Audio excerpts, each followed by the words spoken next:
Just before lunch one day, a puppet show was put on at school. It was called Mr. Bungle Goes to Lunch. It was fun to watch.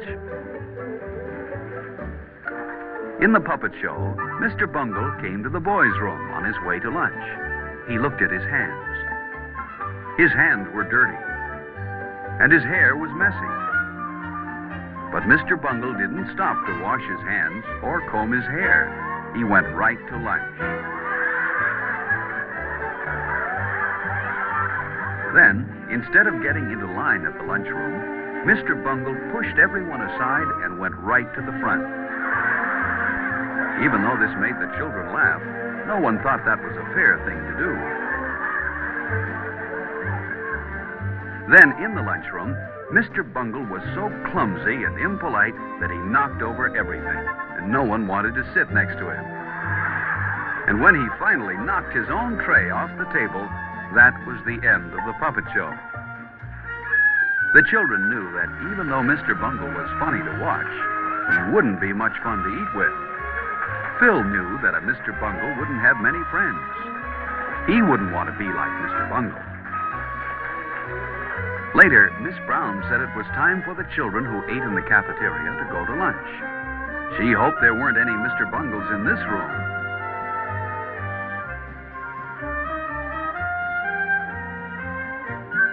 Phil stopped to return a book to Miss Brown while his friends went on to the lunchroom. He would have to catch up with them later.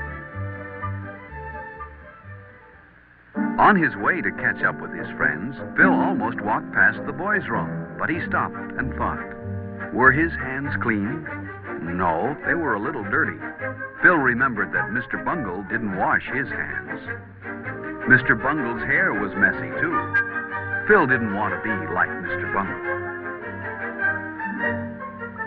Inside the boys' room, Phil was surprised to see some of his friends washing their hands, too. Phil washed his hands well, with lots of soap.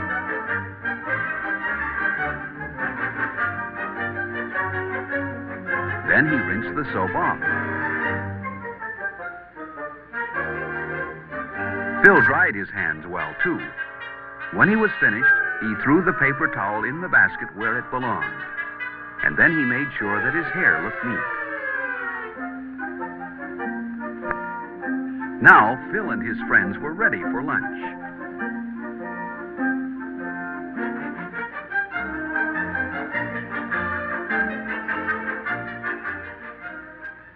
There was a line of children waiting to get into the lunchroom when Phil got there. He saw some boys he knew at the front of the line. They waved for him to go up to the front with them. But Phil didn't want to break into line as Mr. Bungle did. So Phil went to the end. That was the fair thing to do. He would see his other friends inside the lunchroom. The line moved very fast, and soon Phil was inside. First, he picked up his tray.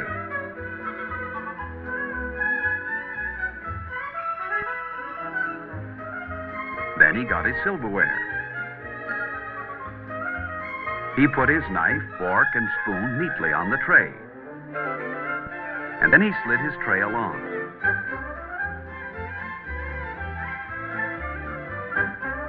He always enjoyed looking at the good food in the cafeteria. It tasted good and was good for him, too. Instead of having a sandwich today, Phil decided to take the hot lunch. Phil took some bread and butter, too. And he knew what else he wanted, milk. But Alice took the last carton on the tray. Maybe there was more milk, so he said, "May I please have some milk?" Phil remembered to say, "May I?" and "please." That was very polite. Yes, there was more milk. Phil remembered to say, "Thank you," when he took the carton of milk. Phil had good manners. He didn't want to be like Mr. Bungle in the lunchroom. Phil didn't want to forget his dessert. The cake looked delicious. At the end of the line, the lunchroom supervisor said she had noticed how polite Phil was, and she smiled at him. She wouldn't smile at a Mr. Bungle. Phil went to the table where his friends were.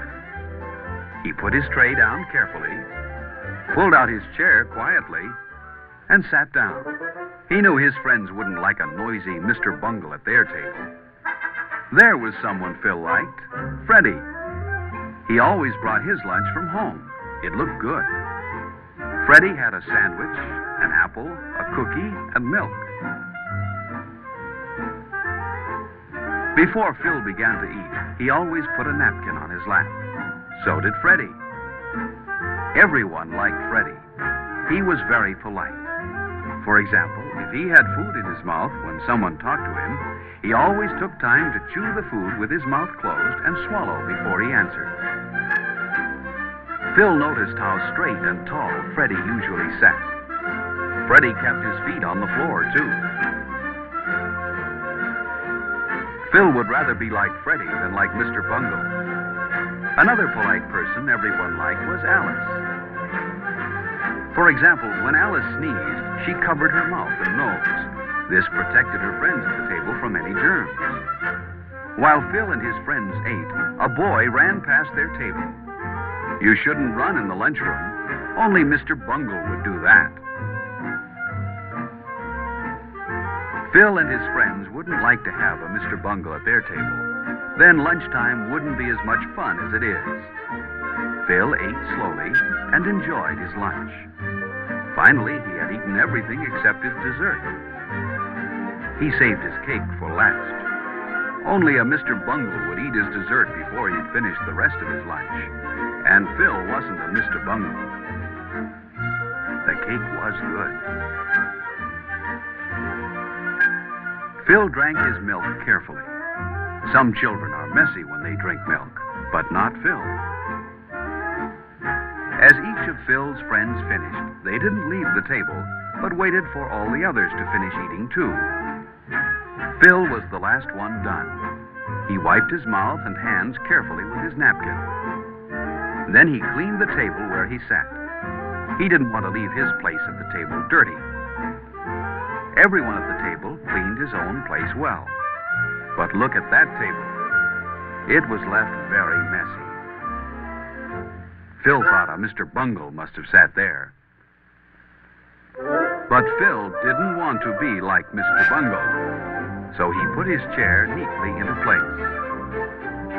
And his table looked fine. Not a piece of paper or scrap of food was left on it. No Mr. Bungle sat here. Phil's friends were careful to put their waste papers and empty milk cartons where they belonged. In this way, they helped keep the lunchroom clean. Phil was certain that Mr. Bungle wouldn't put his paper in the wastebasket and his empty carton on the milk tray. Mr. Bungle probably wouldn't bother to put his lunch tray in the right place either, but Phil and his friends did. Lunch was good today. And then Miss Brown told Phil and his friends how proud she was of them. They had left their table the neatest in the lunchroom. No one here was a Mr. Bungle, and no one wanted to be. Are you like Mr. Bungle? Mr. Bungle is a shame because he spoils lunchtime. Don't be like Mr. Bungle. Have good lunchtime manners, and lunch will be more fun for everyone.